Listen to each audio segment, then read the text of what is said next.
Good evening, everyone. We continue our study in the book of First Kings. Today we are at verse 25.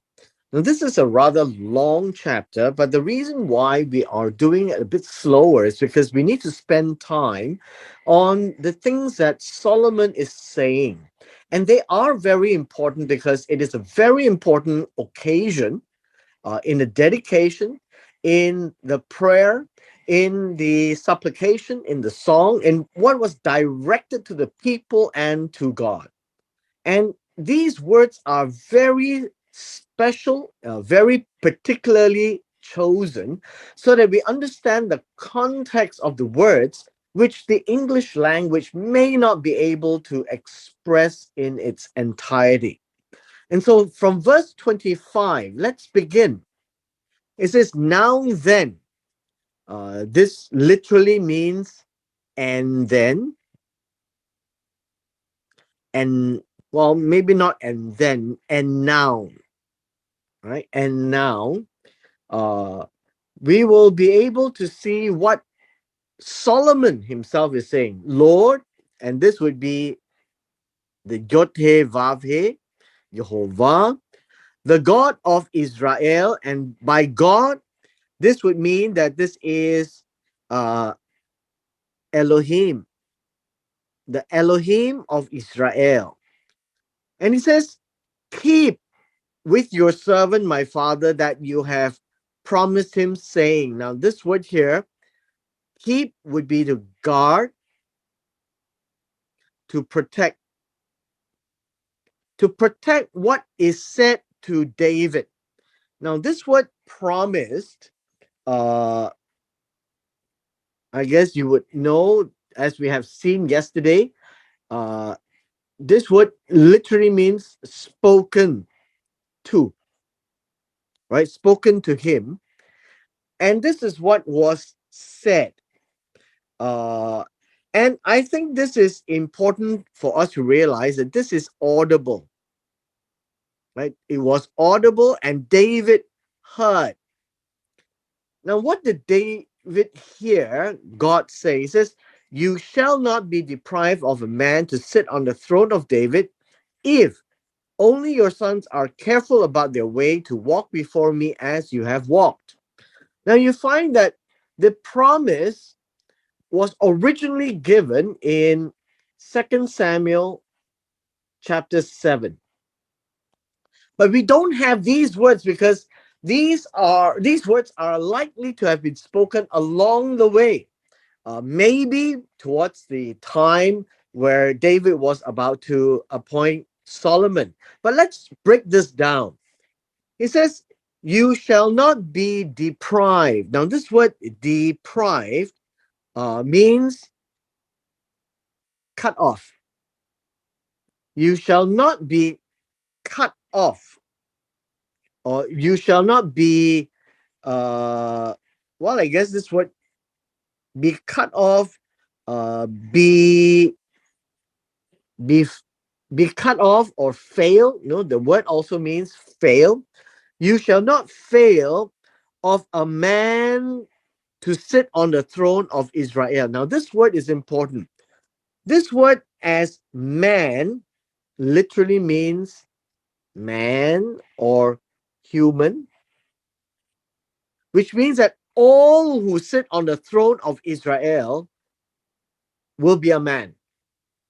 And it would not be the role of a prophet to sit here, but it would be someone of your sons as a son. Now, this word here that we always miss is that there is a condition. This is if, right?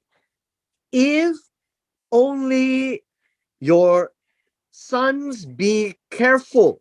The word be careful means, again, it's the same word right here. Let me just point out to you. This word keep and this word careful, they are the same words. To guard, to protect their way. Now, this is the way that is spoken in Hebrew. I think it's also similar to the way that it'll be spoken in an Asian language like Chinese. The way means the path, the journey. And in this case, the journey of their lives as they walk in this world. To walk before me, this would be to my face, as you have walked. And so the idea of walking is important. The idea of walking is to walk the right direction, uh, based on the right instruction, in the right path. And these three would be the way the walking is supposed to happen. It is not about running, it's about walking. And so, in a day to day understanding, walking means you have to take steps. And this is the Hebrew understanding, and even Asian Eastern understanding. Every step you make is a decision. Even if you walk blindly, it is a decision that you ignore the consequences. But every step would be the idea of walking. And it's not just any way you walk, but as how David walked. And that was why David passed on to Solomon how to walk. And Solomon is supposed to pass down to the next generation and the next generation and the next generation. And this is the word keep or be careful. And so the idea of keeping is to guard. God will make sure what he has said will come to pass only if, on condition that the sons of David will do the same, will guard their way, will make sure that their journey is according to the instruction and direction and the way that God wants them to walk. Just as David have walked and listened to what God says, to do what God told him to do, to buy the place on Mount Moriah, the threshing floor, and clear the enemies. You know, all the things that God told David to do, he did. Now Solomon stands here and he says, I have built the house. And so he has also been walking the way that God has instructed. And so in verse 26, again, now then, this word now then is and now. The Elohim. I'm highlighting the word Elohim because this word is important as we go on. Let your words please. There is no word I pray. I mean, some translation says I pray, I beseech.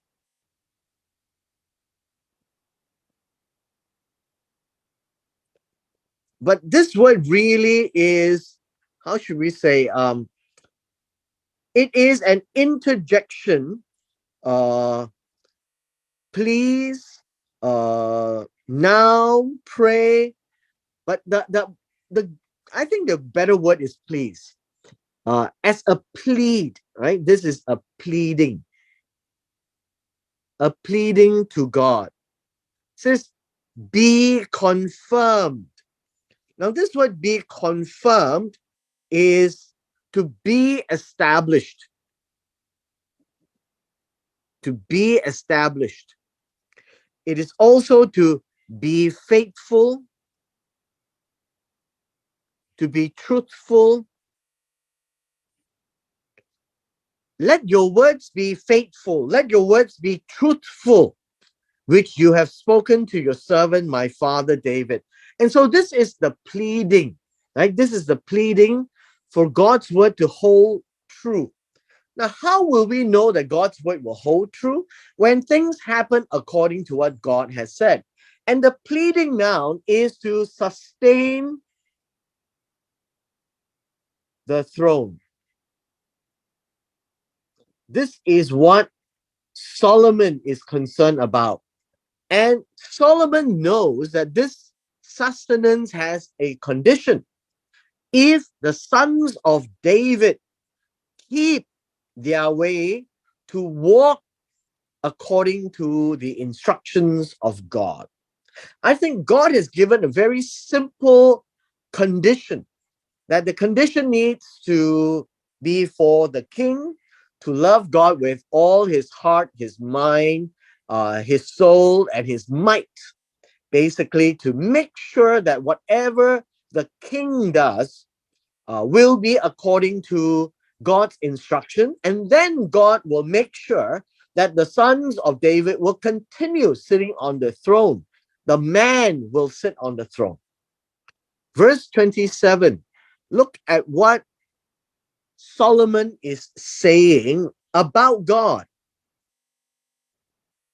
The way that he understands God is what we are discussing now.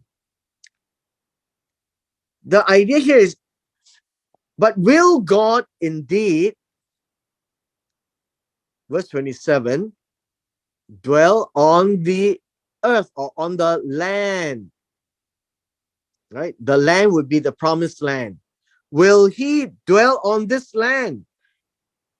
Behold, the heaven, Hashmayim, and the highest heaven would be called the heavens of the heavens, right?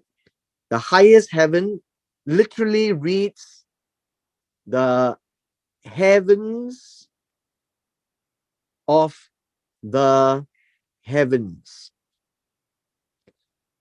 So behold, the heaven or the skies, and the skies of the skies gives us a picture that up there, just like the sanctuary, right? The sanctuary. You have the holy place, and then you have the holy of holies. That would be how this is described. The highest heaven cannot contain you. Cannot contain you literally means cannot sustain you, right? Sustain you. Or cannot hold you in, cannot restrain you. I think in our modern day, cannot limit you. So God is not limited by the space that has been erected, much less this house which I have built. And so we saw the symbolic, illustrative, visual presence of God in the thick, dark clouds. And so now Solomon is expressing, hey, even this house that he has built for God, it cannot contain God. You cannot build a house and say that's where God is, or that's exactly the only place where God is. So the idea here is God preferred to show himself in the temple, in the holy place with the dark clouds, just to reinforce the fact that he has chosen the place to put his name. But in a physical sense, this is what Solomon is saying. Will you just dwell on the land? Nowhere can contain you. Nevertheless, turn your attention to the prayer of your servant and to his plea. Now, this idea, verse 28, the prayer and plea is something which we need to deal with. But let's finish the verse first. Lord Jehovah, my Elohim. This is Jehovah, my Elohim. To listen to the cry and to the prayer of which your servant prays before you today. The idea of pray before you is to your face. Now, remember right now, his hands are stretched out, and he has asked God to turn your attention. Now, this idea, turn your attention, literally is turn towards, right? Turn towards. Now, the word attention doesn't have a separate word. This is, I guess, this is really very much a translator trying to add in the emphasis. All right. So I'll just take this word out because it's not in the Hebrew. It's really very much a turn your face towards the prayer. By prayer, the word here is tephillah. Let me just write this down. Tephillah. And his plea. The word here normally translated as supplication would be techinnah, right? Techinnah. This word is translated as supplication, and this word is translated as prayer. So let me just explain this a little bit.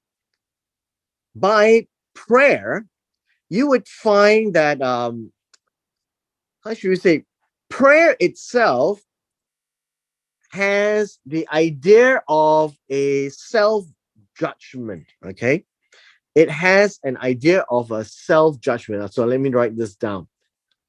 It has the aspect of self judgment. And so whenever you see this word tephillah, it is read as prayer. It is really an introspection. Introspection.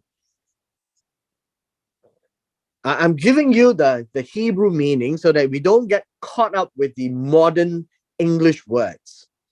And so Solomon is saying, turn to my tephillah of your servant and to his techinnah, supplication, the English word. Supplication is asking for favor from God. And so this is described as the cry. Now, in this case, this cry is a proclamation of joy.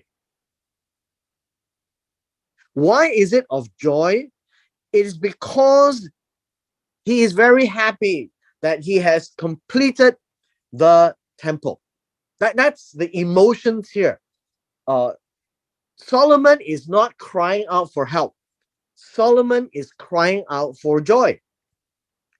And so this is important in verse 28 to understand that the prayer, the tephillah that Solomon is praying is one that's asking for favor, is one that he is looking upon what he has done and responding to who God is.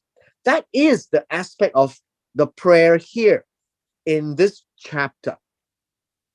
And so I hope that we are able to appreciate what Solomon is doing. And he's not just making a normal prayer, no asking God for things.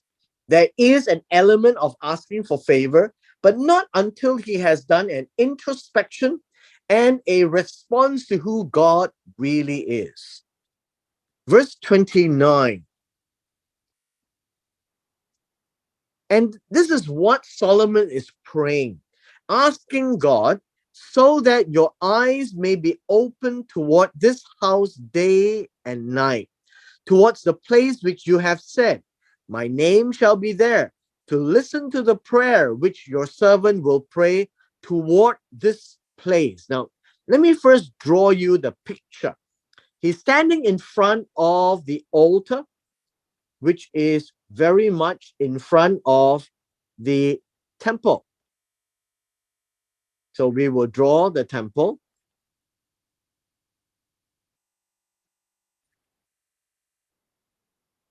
And so we find Solomon standing right here with his hands high up. And he is facing the temple. So you need to understand the location and the direction. And so he is looking at God. So the opening part of this prayer, the tephillah, is about God, that his eyes may be open toward this house night and day. The idea of eyes open is that he is always looking. Now, the Hebrew concept is that as God looks upon the house, he is active, right? He is active with his eyes, right? Looking at this place, right? With his eyes looking at this place. So the picture, this is an imagery, by the way, that he's looking at this house called, this is the house of God. Toward this place day and night. So all the time, that's the idea. Towards the place, and when you say place, this is the makom, this is the location. This is the location which God have said, my name shall be there. So this is God's name is found there, found in this place. So the place itself is important because it represents the it conjures the images, it conjures the awe, it conjures the fear upon his people to recognize that this is a special holy place. That's how the verse is constructed. And the eyes be open, and to listen to the prayer of which your servant will pray toward this place. So this is what it means by toward this place. The place represents the presence of God. Although God is there in the heavens and the heavens of the heavens, the physical imagery that is conjured is that in the minds of the Israelites, God has put a stamp, put a flag upon this house, that when they come to pray in this house, that God will listen to the prayer. And that is in itself is what Solomon is seeking. Eyes to look at what he is doing, ears to listen to what he is saying. And this place becomes the focal point of religious life. Verse 30. Again, listen to the supplication. This would be the techinnah of your servant and of your people Israel. When they pray toward this place, here in heaven, your dwelling place, hear and forgive. And so there is an idea, if you realize the word pray, tephillah, remember what I said? Introspection, self-judgment. And so the plea is asking for favor. And notice, the Hebrew prayer is not asking for more land, more rain, more wheat, more gold, more silver. None of those is part of the plea. And so I'm asking us to set aside our traditional understanding of supplication and prayer. And so to recognize that God has placed his name at the temple, and they will face the temple, And just like Daniel, when he was in Babylon, he would face the location of the temple, even though the temple was gone. So more of the location, that God will hear their self-introspection called prayer, tephillah, asking for favor, techinnah, and asking God to hear, listen to what is said. And this would be audible, right? Audible, listen, hear, same words from heaven. So although the name of God is in the location, they recognize that God is there in heaven, your dwelling place. This is also the reason why um, the Jews have the understanding that the temple, so we have the heavens of heavens as a dwelling place of God, and then we have the house of God, the temple, mirroring each other.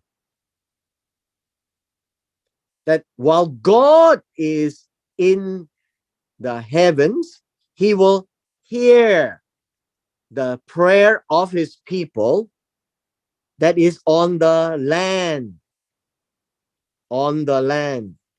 And so the people will be here praying towards the temple, and the prayer would reach to heavens, and God will hear. And then as God hears, the favor, in this case, as you can see, the favor, the techinnah, is asking God to forgive, to pardon them. So you can notice all of this has to do with the understanding of tephillah. And the favor here is techinnah.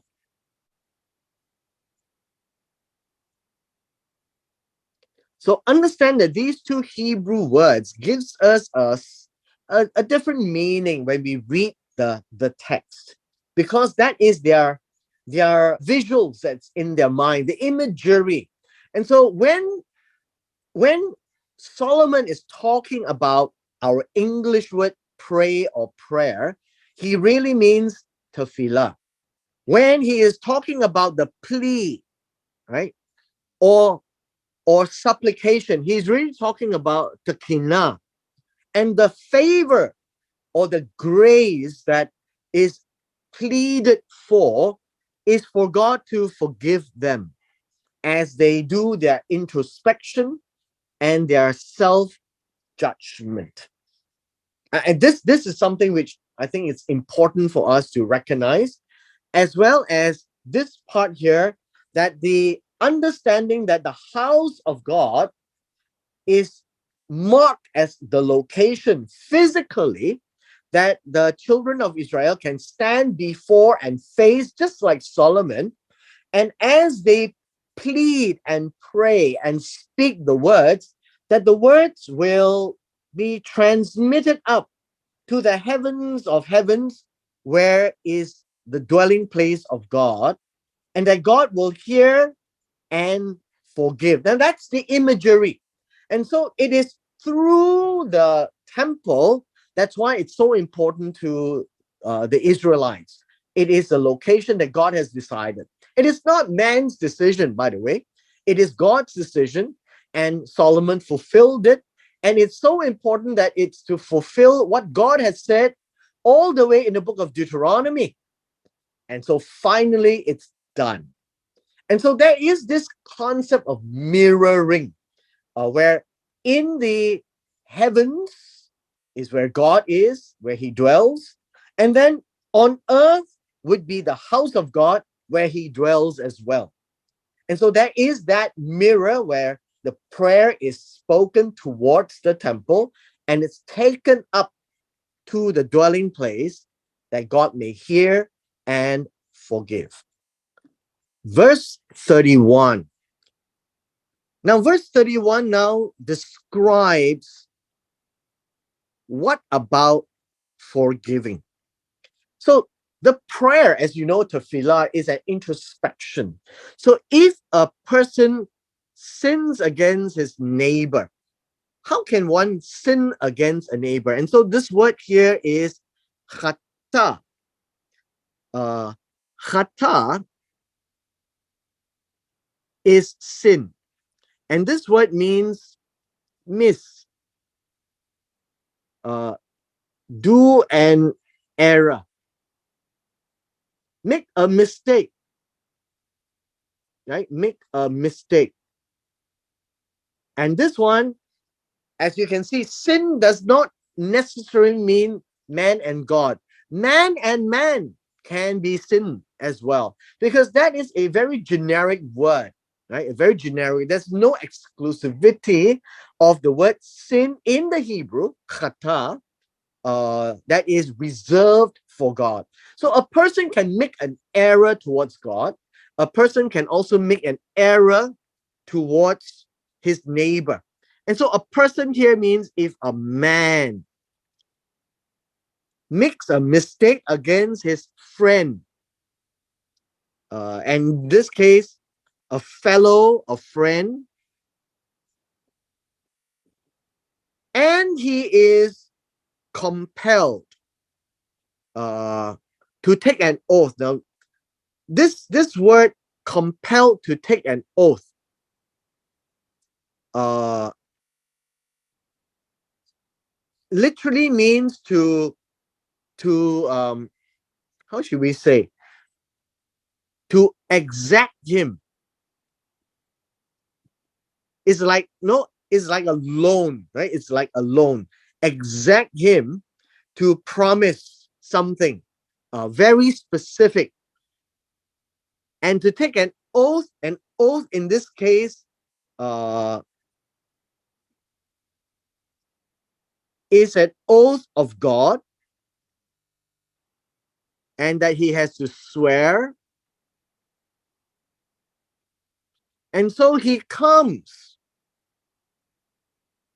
to take an oath before your altar in this house, just as Solomon is there at the altar, and he is making uh, an oath, right? An oath of covenant.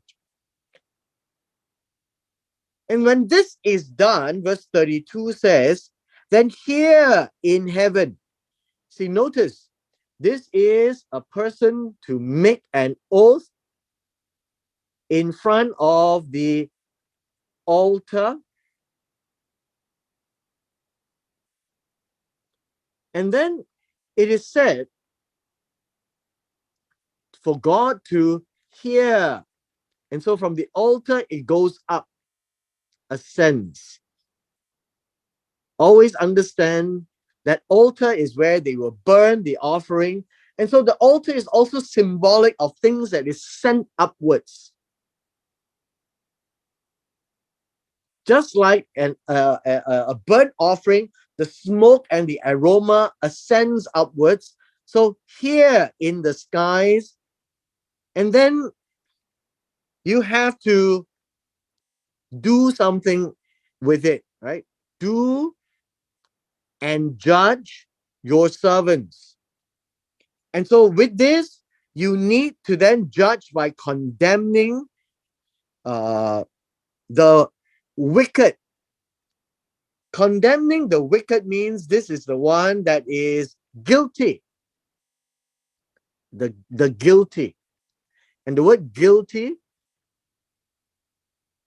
is the word rasha. By this word here is to bring his way on his own head, meaning he is putting his head on the chopping block, so to speak. Acquit the righteous. Now, this is important. The word acquit is to be just, to justify, right? To justify. This is a big word. So to justify literally means to make right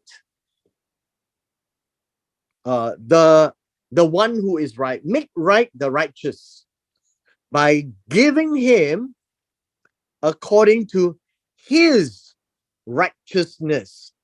And so this is about his justice. What does this tells us? That God is just.